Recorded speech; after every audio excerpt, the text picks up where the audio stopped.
दर्शकों संत रामपाल जी महाराज सन 2000 तक कबीर, परमेश्वर और संत गरीबदास जी महाराज छुड़ानी वाले द्वारा बताए गए सूक्ष्म वेद यानी 5वें वेद से सत्संग किया करते थे। संत रामपाल जी महाराज को सन 2001 में अक्टूबर महीने के प्रथम गुरुवार को अचानक प्रेरणा हुई। फिर संत रामपाल जी महाराज ने गीता, वेद, पुराण ये सर्व शास्त्र पढ़े। उसके बाद उनका निष्कर्ष निकालकर राजस्थान राज्य के जिला जोधपुर में पहला सत्संग सन 2001 में किया था। उसका कुछ अंश अब आपको सुनाते हैं, सुनिए वो अनमोल सतगुरु उपदेश। निबल सबल को जाने के नाम धरा जगदीश, कह कबीर जन्म मरे उनको धरू ना शीश। ये ब्रह्मा विष्णु महेश, ये तो जन्म मरने वाले भगवान हैं, इनको मैं नमस्कार भी ना करूं। ठीक है, इनकी जितनी शक्ति है इनका लाभ अवश्य लेंगे, पर ये हमारे पूज्य नहीं हो सकते और दुश्मन भी नहीं हो सकते, क्योंकि हम तो कीड़ी को भी दुख नहीं दे सकते, हम किसी की निंदा नहीं कर सकते, हम तो एक तुच्छ जीव जानकर अपने आप को यहाँ पर अपना, जैसे हम जो श्रोम नाम देते हैं, हम ये प्राथमिक पढ़ाई कराते हैं जिसमें ब्रह्मा विष्णु महेश, माता शेरावाली और अपने कबीर भगवान की एक सामूहिक भक्ति देते हैं। तो यहाँ असमंजस में पड़ जाते होगे आप लोग। कहते हैं कबीर साहब तो कहते हैं एक ही साधे सब सदे, सब साधे सब जाए।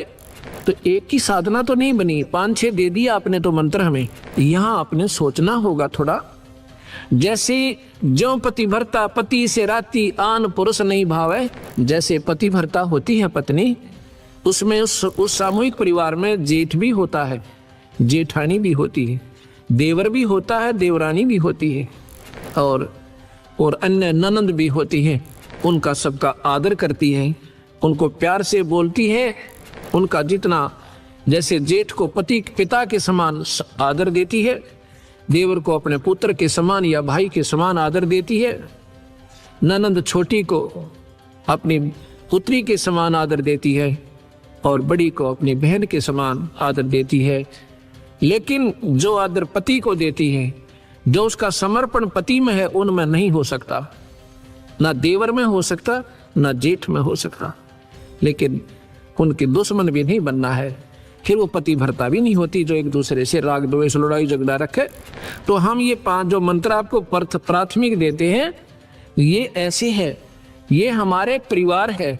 ब्रह्मा विष्णु महेश कोई नहीं, ये हमारे इस 3 लोक के राजा हैं। हम इनके नियम के अंतर्गत रह रहे हैं, इनका हमने टैक्स देना है। ये प्राथमिक जो पढ़ाई मैं आपको देता हूँ, ये ऋण मुक्त होगे इस मंत्र पर। यहाँ की सुविधा उपलब्ध होंगी, यहाँ का आपको पूरा लाभ मिलेगा। पर हमारी जो हृदय में जगह अपने इष्ट में रहेगी, जैसे पत्नी की अपने पति में होती है। जब वो घर से अलग होती है, जब उनको न्यारा कर दिया जाता है, भिन्न होते हैं, परिवार से अलग हो जाते हैं, वो फिर अपने पति के साथ चली जाती है। देवर जेठ जेठानी में उसकी कोई सरदा नहीं होती। ऐसे हम यहाँ से जब जाएंगे, हमारा ब्रह्मा विष्णु महेश से कोई लगाव नहीं होगा। हम अपने कबीर भगवान के चरणों में ही अपने पति रूप में उसके स्वीकार करके जाएंगे। हम उसकी आत्मा है। वैसे तो सारी आत्माएं ब्रह्मा विष्णु महेश भी उसी की है, पर ये काल के सरदार बन गए, इसलिए अड़ सरदार कोई बन जाओ, वही भगवान से दूर। कोई भी प्रभुता पालो, छोटी मोटी, कोई सरपंच बन जा, आश्रम का महंत बन जा, या प्रधानमंत्री मुख्यमंत्री बन जाए, वो भगवान से दूर हो जाता, उसमें मान बढ़ाई आ जाती। और यह जीव की सबसे बड़ी दुश्मन है, ये नहीं आनी चाहिए। भगवान का और मान का बिल्कुल खड़ा एक्सीडेंट है। अभिमान नहीं चाहिए हमने, ना मान चाहिए। हम तो नौकर हैं इस दाता के, आपके सेवक हैं सबके। हमारी ड्यूटी है लादी, हम अपनी ड्यूटी ये कर रहे हैं। आपकी ड्यूटी है बर्तन साफ करने की, दरी बिछाने की। आप भी नौकर हो, हम भी सेवक हैं दाता के। अपने अपने कर्म बांट रखे, अभिमान नहीं चलेगा। अभिमान रावण का नहीं चला, जिसके पास सर्वसंपन्नता थी, तो अभी अभिमान नहीं चला सके। अभिमान नहीं चलेगा, किसी का भी नहीं चलेगा, चाहे यहाँ पर अरबपति है, चाहे करोड़पति, चाहे कितना सिमन करता है, चाहे दान करता है। अगर अभिमान कर दिया, वो निष्फल है, उसका किया क्या सब खत्म हो जाता है। आगे बताते हैं, आपकी बात बड़ी करते हैं सतगुरु, क्योंकि नादान लोग नहीं मानते कि कबीर साहब ने पुल बनवाया था। आपकी बात बड़ी कर देते हैं। आपने उनको भगवान क्यों माना? क्योंकि उन्होंने पुल बांध दिया समुद्र पे। तो यहाँ कहते हैं कबीर समुद्र पाट लंका गए, सीता को भरतारे, अगस्त ऋषि उसे पी गया, भाई इनमें कौन करता रे। आप इसी बात से भगवान की संज्ञा में लिया रामचंद्र जियों को कि उन्होंने पुल बांध दिया पर पानी पे, और अगस्त ऋषि इन 7 समुद्रों को एक ही घूंट में पी गए थे, फिर इनमें भगवान कौन हुआ। ये सोचने की बातें हैं। सतगुरु कहाँ बोल रहे हैं, ये हमने विचार करना पड़ेगा, और तब हम स्थिति हमारी मन की जो है नॉर्मल बनेगी, तब हम भक्ति करने के योग्य बनेंगे। अभी तो हम सुने सुनाए जिसने जैसा कह दिया, अपना अंधाधुंध लगे हुए, तो इससे कोई लाभ नहीं होगा। आगे बताते हैं, गिरवर धारो कृष्ण जी, द्रोणागिरी हनुमंत। गोवर्धन तो उठाया भगवान कृष्ण ने, इसलिए उनको भगवान माना कि उन्होंने पहाड़ उठा लिया, और कहते हैं द्रोणागिरी हनुमंत, हनुमान जी ने द्रोणागिरी पहाड़ उठाया। और कहते हैं शेष नाग सारी सृष्टि उठा रहा, इनमें कौन भगवंत। अगर आप ये पहाड़ के ठाल लेने मात्र से उनको भगवान की संज्ञा में लेते हो, भगवान कृष्ण को, तो हनुमान जी ने पहाड़ उठाया द्रोणागिरी, उन्होंने गोवर्धन उठाया था। और तुम्हारे शास्त्र कहते हैं, नादान शास्त्र वो अल्पज्ञ लोग हैं जो कहते हैं कि शेष नाग के ऊपर सारी पृथ्वी धरी है, सारा ब्रह्मांड रखा है।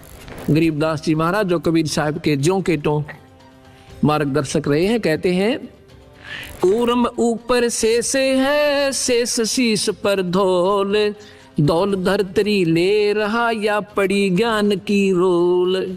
क्या बताते हैं ये अनजान लोग शास्त्रों वाले, कहते हैं नीचे एक कछुआ है, कछुआ कूर्म, उसके ऊपर कहते हैं एक शेष नाग पर है, और शेष के सिर पे एक बैल खड़ा है, बैल के कहते हैं 1.5 सींग है।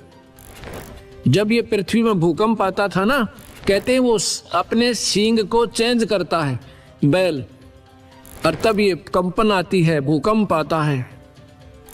उसका 1.5 सींग है, एक छोटा एक बड़ा बैल का, उस पे रखता है तो कहते भूकंप आता है। और ये सारी ऐसे पृथ्वी रोक रखी है, बंदी छोड़, कहते हैं ये तुम्हारी भूल भुलैया है, अल्प ज्ञान है आपका, ये सही बात नहीं है। कहते हैं गरीबदास जी, कूर्म किसके आश्रय, वो कौन शरण है शेष, ये बटक बीज विस्तार है, कोई समझे ज्ञान नरेश। तो कूर्म किस चीज पे है भाई, कूर्म से शुरू कर दिया तुमने कि कूर्म के ऊपर शेषनाग, शेषनाग के ऊपर एक बैल, बैल पर या सारी ब्रह्मांड रखा, वो कूर्म किस चीज पर टिका हुआ भाई, वो भी तो बता दो। अर्थात ये कोई ज्ञान ज्ञान नहीं तुम्हें, ये क्या है। सदगुरु आगे जवाब देते हैं, ये बटक बीज विस्तार है, कोई समझे ज्ञान नरेश, यानी पूर्ण ज्ञानी ही इसका आपको मार्गदर्शन कर सकता है, आपको बता सकता है वो क्या है। ये गलत भी नहीं है, शास्त्र पर समझन की कमी रही। धर्मदासियों ने पूछा, है सतगुरु क्या यह वेद और कतेब गलत है, झूठ है या नहीं।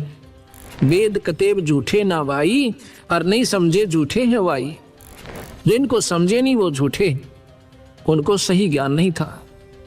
ये क्या है, जैसे सेक्रेटरीट बना रखा है, अब तो हर राजधानी में बन गया, हर मतलब स्टेट में, उसमें 4-4, 5-5, 6-6, 7-7 मंजिल ऊपर नीचे ऑफिसेज की बना देते हैं, ऑफिसरों की। ऐसे उस मंजिल में कोई गांव का व्यक्ति जाता है, उसने कोई कार्य है, उसको कहते हैं ये सेक्रेटरी से दस्तक करवा के लाओ, नीचे जाओ। सेक्रेटरी कहता है ये दस्तक मेरे नीचे जाओ, उससे कराओ, मेरे पीए से। और पीए कहता नीचे तहसीलदार से करा के लाओ। तो वो ऐसे वो नीचे तहसीलदार है, ऊपर सेक्रेटरी का पीए बैठा है, फिर ऊपर सेक्रेटरी है, फिर सीएम बैठा है। गांव वाले पूछते हैं भाई कैसे है वहां पर अधिकारी लोग, वो बताता है, कहते हैं तहसीलदार के सिर पे पीए बैठा है, पीए के सिर पे जो है मंत्री, उसका सीएम बैठा है, तो सेक्रेटरी बैठा है, सेक्रेटरी के ऊपर कहते हैं सिर पे सीएम बैठा है। अब वो समझाने वाला अनजान था, वो तो अपने हिसाब से सही बता रहा था, पर समझ नहीं चूक कर गए। उन्होंने बता दिया कि एक दूसरे के सिर पे बैठे हैं भाई। वो सिर पे नहीं, बीच में और पार्टी सन थी जिसका सपोर्ट नहीं आ रहा था। ऐसे ही ये लोग जैसे बीच में, या गुरुत्वाकर्षण कहो इसको, प्रानंदनी शक्ति कहा सतगुरु ने। इसकी शक्ति के आधार से ये न्यारे न्यारे पार्टीशंस हैं और अपने अपने स्थान पर ये टिके हुए हैं, ये ईश्वरीय शक्ति से रुके हुए हैं। यहाँ कहते हैं इनको कोई जानकारी समझे, बटक बीज विस्तार है कोई समझो ज्ञान नरेश। एक वट वृक्ष होता है, वहाँ जड़ से चलती है, लंबा टाला पहुंच जाता है, मन 100 फुट लंबा 50 फुट लंबा, वो वहाँ टहनियाँ भी नीचे को आ जाती हैं। वो कहिए कहाँ पे रुका हुआ है, ये रोकने वाली एक मूल और है पेड़ जो जिसको सबको रोके हुए है। ऐसे ये शक्ति सतगुरु की ये सारे ब्रह्मांडों को रोके हुए है। ये कबीर भगवान की शक्ति है जो सबको रोके हुए। आगे बताते हैं, बंधन काटे विपत में कठिन कियो संग्राम, चिन्हो रे नर प्राणिया ये गरुड़ बड़ो अकराम। अब आगे सुनो आपके भगवान की।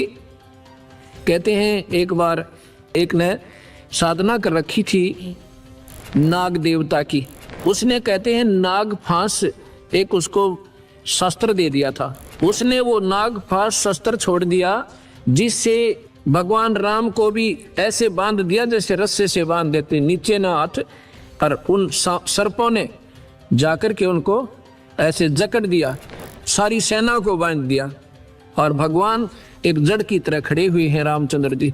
तो फिर कहते हैं गरुड़ जी से पुकार करी, भगवान नाम न छुटवाइए, हमारी रक्षा करो गुरुदेव।